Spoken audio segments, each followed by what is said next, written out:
You will see more deeps in the game, and we have donkeys in still suits.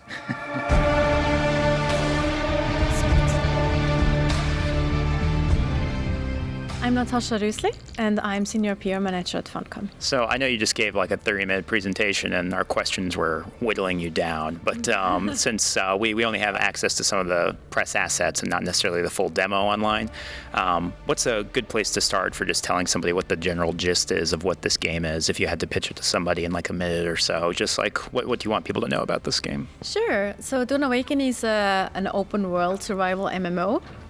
You might know survival games, the recent one, Conan Exiles, that we've done as well, for example.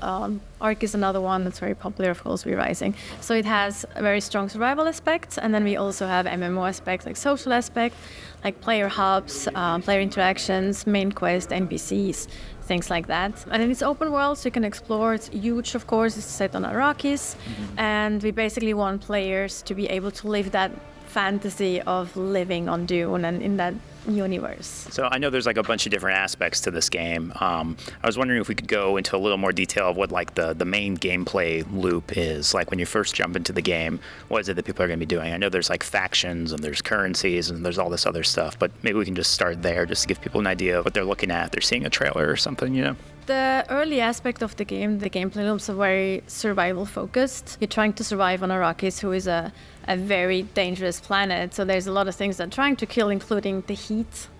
It's trying to kill you, so you need to take care of your water consumption and how you get water. There's several aspects to this. There's mining, of course.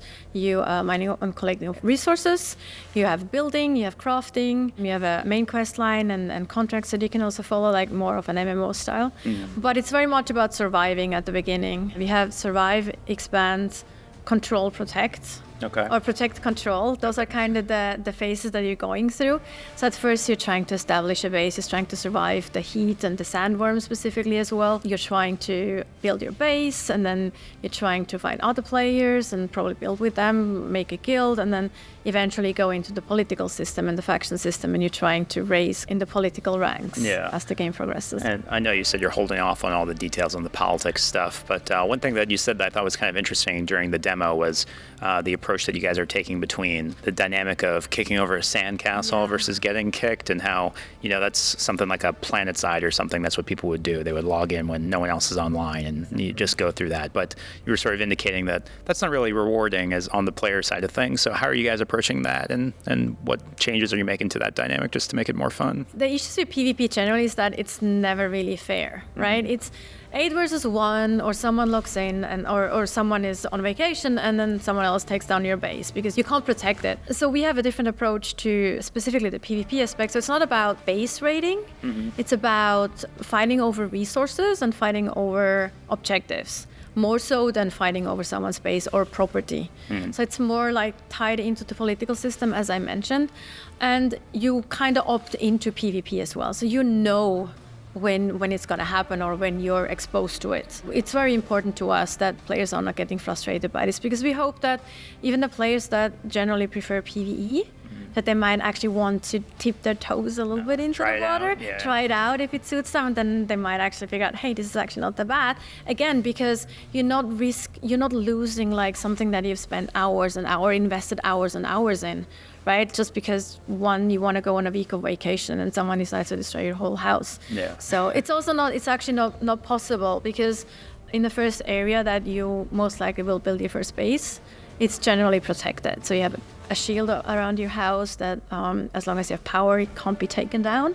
And it's also Conley is enforced, so you can't actually, there's no PvP there, so people can't really attack you. Okay, so there's sort of like different gradations of how in it you want to get. Exactly, there's zones that are more PvP focused and zones that are PvE focused.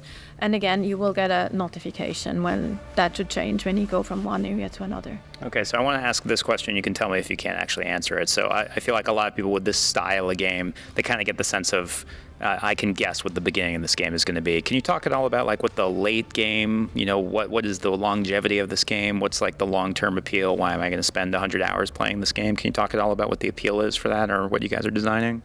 Yeah, so it's very much kind of racing to power towards the end. It depends what someone defines as end, right? Like we have the main story quest again, that is very important, and it will go through the whole like game experience as well, and is quite long as well. But it's very much about gaining political power, raising in ranks, making sure your faction is kind of the stronger one, objectives for the Lanzarote as well, but again, political systems. It's very much around that area, and unfortunately, I can't really go into more details than that. I tried as I could, right? When it comes to the actual Dune property, are you working more with the film rights, or is it with like the Frank Herbert estate? We're working very much with Legendary, like mainly, even though we do have, especially our creative director has contact with the Herberts as well, especially when he comes down to discussing not changes, but maybe adjustments to lore that we have to make just so we can actually use it in the game.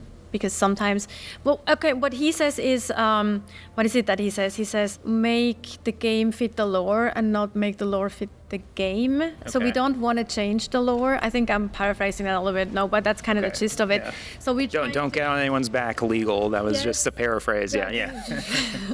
No, but it's very much if we change something more critical, then it goes through the Herberts as well. But generally, we talk to Legendary about the aspects of the game. And I think you said the visual aspect is sort of based on the film. So like I think maybe behind my head, like that spaceship is definitely from the movie, even though maybe it was technically described differently in the books, for example.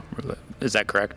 Yeah, so as I mentioned, we are, like lore-wise, we are very close or way closer to the book. But when it comes to the visual aspect, then we're very inspired by the movie. Okay. Yeah. I think that was all the questions I wanted to ask. Was there anything that we didn't get a chance to ask you about that you wanted to mention about the game? You will see more deeps in the game, and we have donkeys in still suits. Yeah, I wish we could have shown that part. Oh, I guess is there a release related to this? Do you have a release window or early access date? Okay. Basically, when it's ready, we are trying to really. I mean, the movies are so big now. When we started this project, we didn't know how the movies would be perceived, and now they're like so big. Yeah. They completely exploded. So, I mean, it's great. It's amazing for us too, but it's also a lot of pressure. So we want to make sure we can do all of this justice and not disappoint anyone involved. While also trying to get it out while people are still talking about the movies, right? Sure. Yeah, but yeah, I mean, there will hopefully be a third one. No, just Are you a Dune fan? Do you have like hope? I am. Yeah.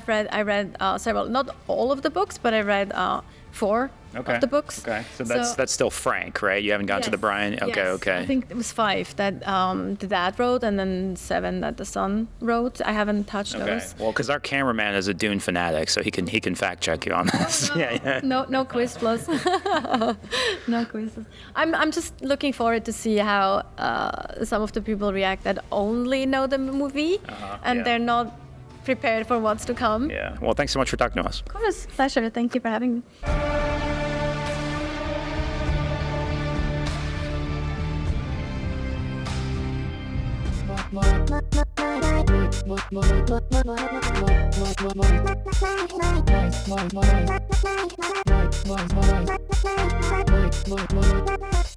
Voice Pixel.